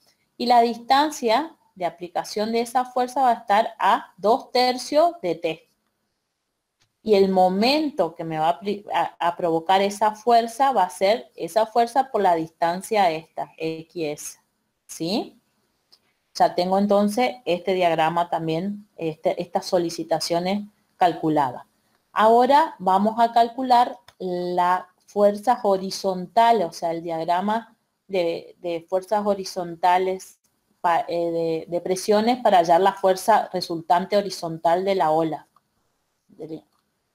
En este caso yo también lo dividí en un triángulo, que esta altura es H de la altura más la sobreelevación. Esto es P sub 2, esto es P sub 1 y tengo un rectángulo y otro triángulo. Ustedes lo pueden hacer un trapecio o algo, yo lo dividí en 3, digamos. Ustedes hagan de las formas que más le conviene para las áreas, digamos, para hallar la fuerza resultante. En este caso, FA va a ser base por altura sobre 2 y la base va a ser P sub 2, la altura es HD más H0 sobre 2 y tengo FA. FB va a ser P sub 2 menos P sub 1, ¿sí? Que va a ser este pedacito, por D, que es este, sobre 2. Y FC va a ser D por P sub 1, D por P sub 1, el área de este triángulo, ¿sí? Y la suma de todas las fuerzas me va a dar la fuerza resultante horizontal. Y lo mismo hacemos como hoy el peso. Calculamos las distancias al punto de giro, I sub A, I sub B, I sub C. O sea, las distancias verticales de cada fuerza. Teniendo todos estos datos, puedo calcular el momento resultante que me va a provocar esa fuerza horizontal. Y de ahí despejo la distancia de aplicación, digamos, de esa fuerza con respecto al punto de giro. Ya tengo la fuerza del peso, tengo el peso de la estructura, tengo la fuerza horizontal, tengo la supresión y ahora tengo que calcular la fuerza de rozamiento acá. La fuerza de rozamiento va a ser igual al coeficiente de rozamiento menos por W menos la fuerza de supresión. siendo el coeficiente 0,5.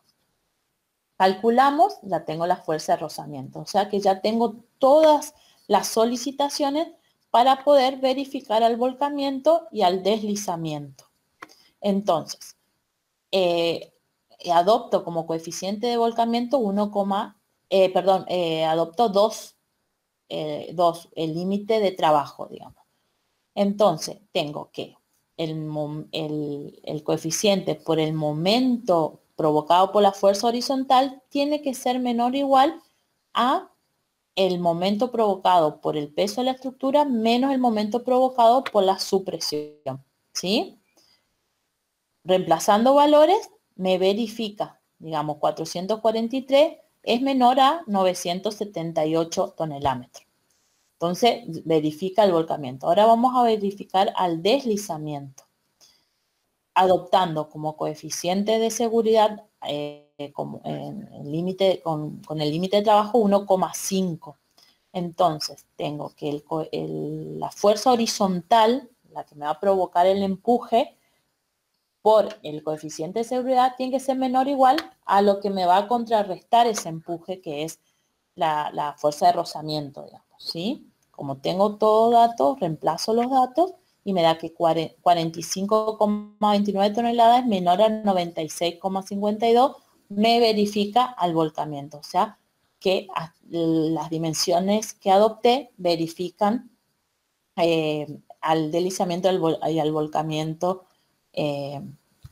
Entonces voy a la tercera verificación, que es la verificación de las tensiones en la base, que para ello dijimos que íbamos a emplear el baricentro de la sección, ¿sí?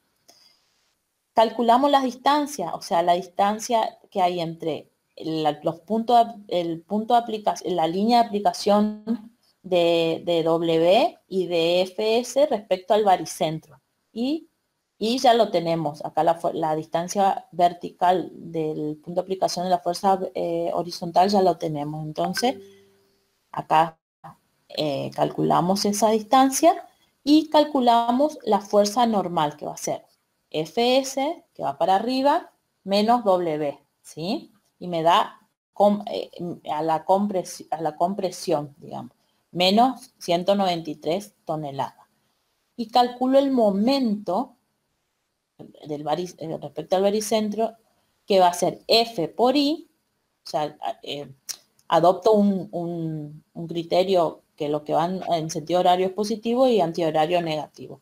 F por I más Fs por R, que tengo acá, menos la resultante del peso por S, ¿sí? Reemplazando los valores, también obtengo el momento para calcular las tensiones entre fundación y estructura. Reemplazando los valores, ¿sí? Acá la sección va a ser el ancho por 1 metro. Entonces, T por 1 metro. Y el módulo resistente va a ser 1 metro por el ancho al cuadrado dividido 6. ¿Sí? Reemplazo los valores y en este caso me da que los dos valores sigma 1 y sigma 2 están a la compresión, ¿sí? Entonces estoy en buenas condiciones. Me verifica las tensiones, ¿sí? Si las tensiones sigma 1 y sigma 2 tienen signos diferentes, el diagrama sería cruzado, así como está acá, y no puede ser aplicado porque no puedo absorber el esfuerzo de tracción en la unión entre estructura y suelo, ¿sí? Ya le digo, y acá está la parte donde ustedes pueden recalcular esta tensión sigma 2, teniendo en cuenta hay que hallar la excentricidad para que me coincida las cargas y calcular la nueva tensión sigma 2, ¿sí? Y ahí terminaría el práctico de dique de paramento vertical. La tarea de este práctico es dimensionar el dique, pero con otros datos, ¿sí? Le damos ya todo de datos y ustedes tienen que verificar, hacer las verificaciones. Dimensionar, digamos, verificar al deslizamiento, al volcamiento y las tensiones con estos datos. O sea que en total, profe, están la Y tarea de arriba, esas dos nomás únicamente. Sí. Esto hacer un resumen y leer algo sobre la remodelación de la escollera sur en el puerto de Quequén. Y este es desarrollar el práctico como el de recién, pero con otros datos. ¿Sí? Profe, Ingeniera, en el trabajo práctico número 9, entonces no hay que hacer cálculos, digamos. No. Solamente un resumen. Es para que ustedes lean. Hay un mosquito. Para que ustedes lean y hagan un resumen y pongan, hay lindas imágenes, o sea, dónde está ubicado el dique de Escollera Sur.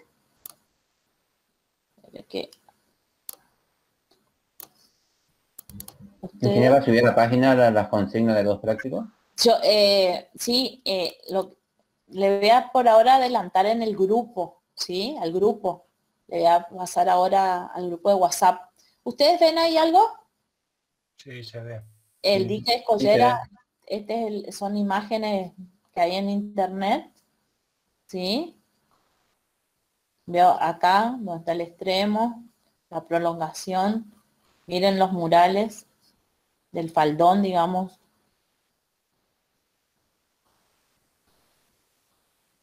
Acá están los elementos remoldeados. Y acá está la ubicación, digamos, una vista satelital. ¿Sí? Algo así. Y lean porque La foto de la bajante de cuando se ve el dique Escollera, ese también es bastante... ¿Cuál? Hay una foto de la Escollera en la página que cuando muestra, cuando bajó el río, bueno, el agua bajó, se nota la altura de... Ah, porque hay una, ya le digo, hay una presentación en PowerPoint también que busqué, está muy buena, o si no, algo así. ¿Ustedes ven ahí? Sí. Bueno, acá lean y están acá todos los datos de bajamar, o sea, con todos los estudios que se hizo, el periodo adoptado de ola. Está muy bueno para leer esto. ¿Sí?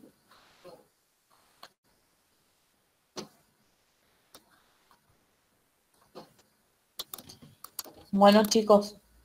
Ingeniera, Sí. ¿los dos prácticos estos serían para la semana que viene o para cuándo? Sí, una semana. No sé por qué. ¿Quién dijo que está con fecha de hoy? Tenía fecha de mañana. La fecha de mañana el práctico 9. El 9 tendríamos que haber dado, ¿se acuerda el otro día? Y se hizo largo, por eso. Hay que modificar eso entonces. Yo voy a modificar la fecha para que entreguen la semana que viene. Claro, el práctico 10 tiene fecha el 26, pero el práctico 9 tiene fecha mañana, 20. Bueno, yo lo voy a cambiar. Está. Yo, chicos, ahora le mando en el grupo de WhatsApp. Entreguen juntos el día, sería... ¿Tiene 26 la otra? A ver, acá estoy mirando. Un alumno preguntó al comienzo de la clase sobre el parcial. ¿Está la fecha y la hora en el aula virtual, que es el 26?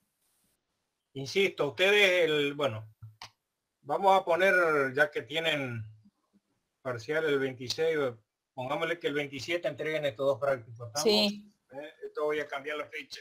Está. El parcial, como está previsto, el día 26, tienen... Está en el aula virtual, está la fecha y la hora. Tienen el horario, van a estar habilitados. Insisto, las preguntas van a ser aleatorias, digo, para que no pierdan tiempo en preguntarse a su compañero por celular diciéndole, che, ¿cómo es el tema 1? ¿No? Porque a uno le puede tocar como pregunta 1 el 1, al otro como pregunta 1 el 8 y así sucesivamente, ¿no? Así que les aconsejo que no pierdan tiempo, pero de todas maneras es una cuestión que ustedes manejarán, ¿no es cierto? Insisto, algo que, porque hoy recibí varios WhatsApp y mensajes y correos. O sea, hoy hablé con la directora de alumnado para que pase lo más rápidamente posible las notas de hidrología para el que rindió, pero insisto por enésima vez, nosotros vamos a dar de baja a más tardar el 1 de la mañana a los que no están en condición de regular.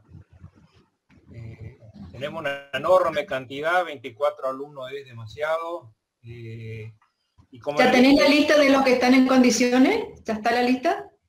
No, porque falta cargar hidrología todavía, así que... falta. Insisto, acá hay varias cuestiones y quiero que me entiendan. La primera de ello es, ¿saben la sensación que tenemos en la cátedra? Como dicen, bueno, a mí me cuesta hidrología, pero vía de comunicación 2 es fácil y me anotan vía de comunicación 2. Esta es la primera sensación que tenemos. Pero más allá de esto, la cátedra no puede hacerse cargo de situaciones precedentes. Si ustedes tienen un problema con una materia como hidrología, plantéenlo en todo caso las autoridades de la casa y vean cómo resolver, pero no nos carguen a nosotros una situación que ustedes no lo pueden pasar. La tercera cuestión, cuando nosotros fuimos alumnos no se nos hubiese ocurrido absolutamente ni nos hubiesen permitido rendir condicionalmente. O sea, si hay un sistema de correlativa que no son las cátedras las que implementan, sino lo que llevan a cabo esta cuestión, y no podemos ignorar ciertas normas. Y además, insisto, como hoy me decía un compañero, yo no rindo ahora, no salí mal en hidrología, pero me comprometo a aprobar en julio. Claro, cuando llegue julio a lo mejor aprobó los parciales vía comunicación 2, y después, como nos pasó antes de empezar la cátedra, me aparece un alumno de 3 años atrás que recién ahora aprobó hidrología. Y creo que no es justo que nosotros llevemos un control de cuestiones que a nosotros no nos compete. Entonces yo en esto quiero ser claro, nos duele, fuimos alumnos, yo sé lo que significa estudiar y fundamentalmente en pandemia, pero una cosa son 2 o 3 alumnos que obviamente lo vamos a considerar. Hay uno que recibí que, bueno, aprobó hidrología y tiene la regularización de vía, lo que pasa es que no tiene tiempo que le pasen como alumno regular. Bueno, me manda la imagen y lo vamos a considerar. Porque entonces, ¿qué va a pasar? ¿No aprueban julio? Van a decir, no, profesor, yo hice toda la materia y ahora usted no me quiere reconocer. Entonces, yo quiero decirle esto, o sea, esto no es una cuestión de que seamos más malos o menos malos, pero realmente tenemos que ponerle límite a esto. Entonces, insisto, una cosa de 2 o 3 alumnos, 4, que lo veníamos considerando, ahora 24 alumnos sobre 67 es la tercera parte. Entonces, es como que todos se vuelcan a vía 2, ya que no pueden aprobar, pienso yo, hidrología fundamentalmente, ¿no es cierto? Entonces, esto quiero ser en claro. Si alguno cree que está en condición de regular, le pido que por favor verifiquen en SU, llamen al alumnado.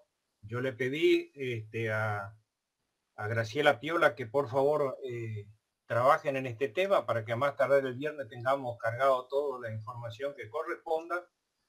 Porque una vez que nosotros damos de baja del aula virtual, es muy difícil volver. O sea, si la cátedra da de baja, ya no hay forma de volver si me dice no, pero yo estoy en condiciones de hacer la materia. Entonces, yo, estos son los fundamentos que quiero darle, para cómo, insisto, como este chico de 3 años,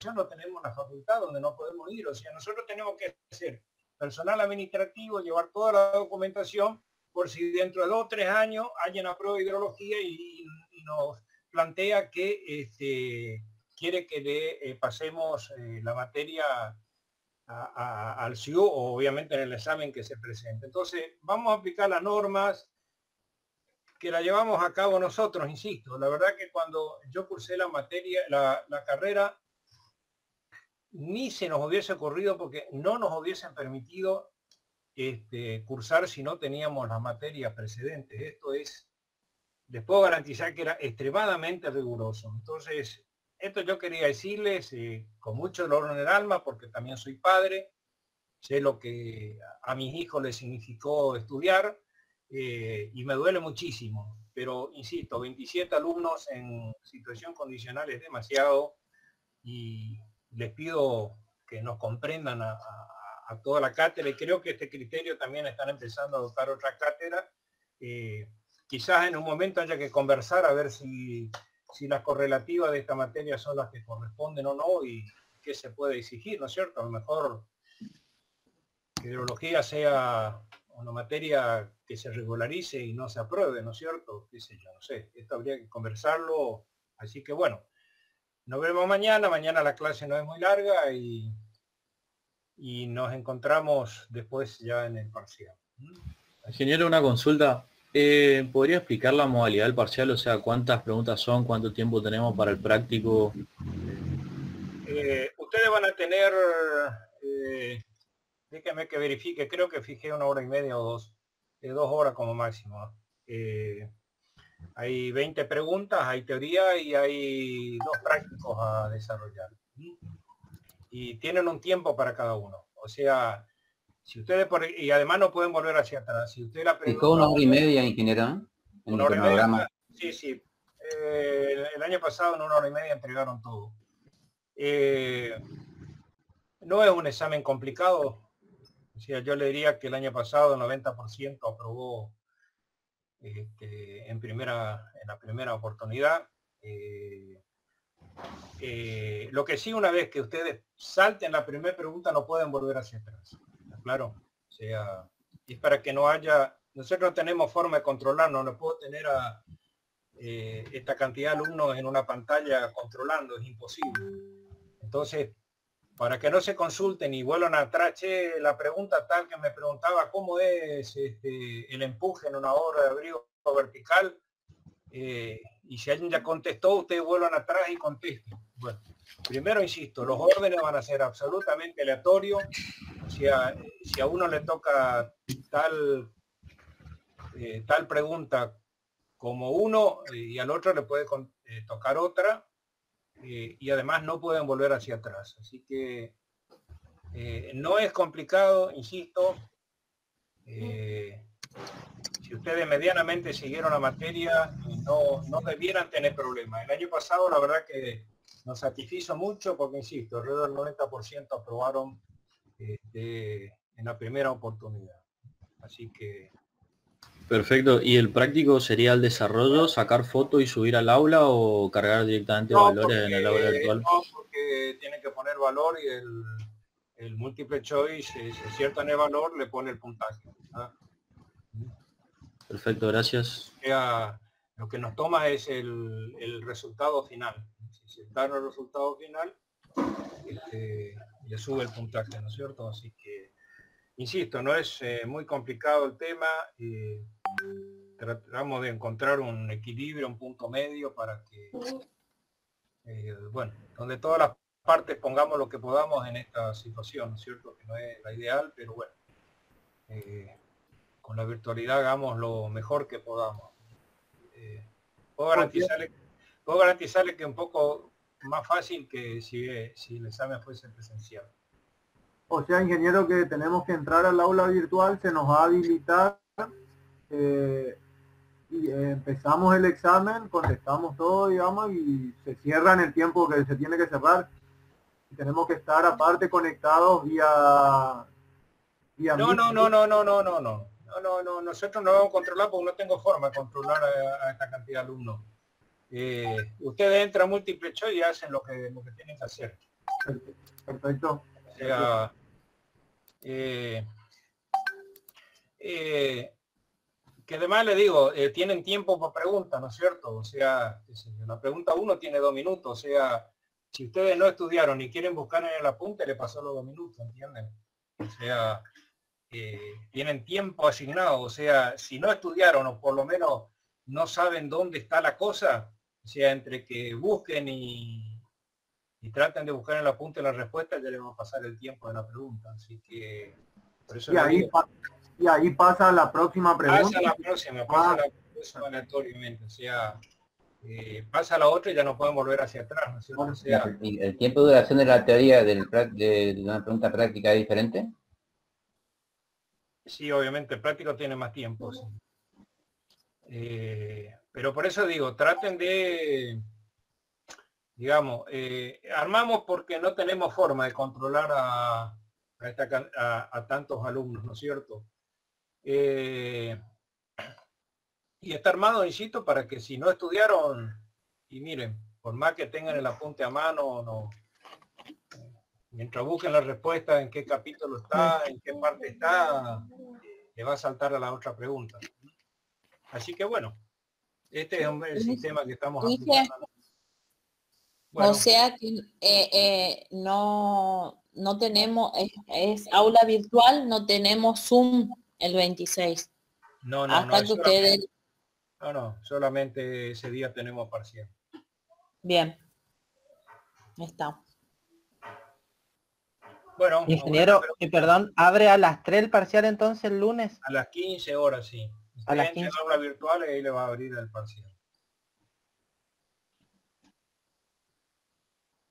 ¿Estamos? Sí. Sí, ingeniero. Perfecto. Hasta luego. Nos vemos mañana. Hasta el lunes, chicos. Nos vemos. Nos vemos. Mañana Chao. próxima. Todo.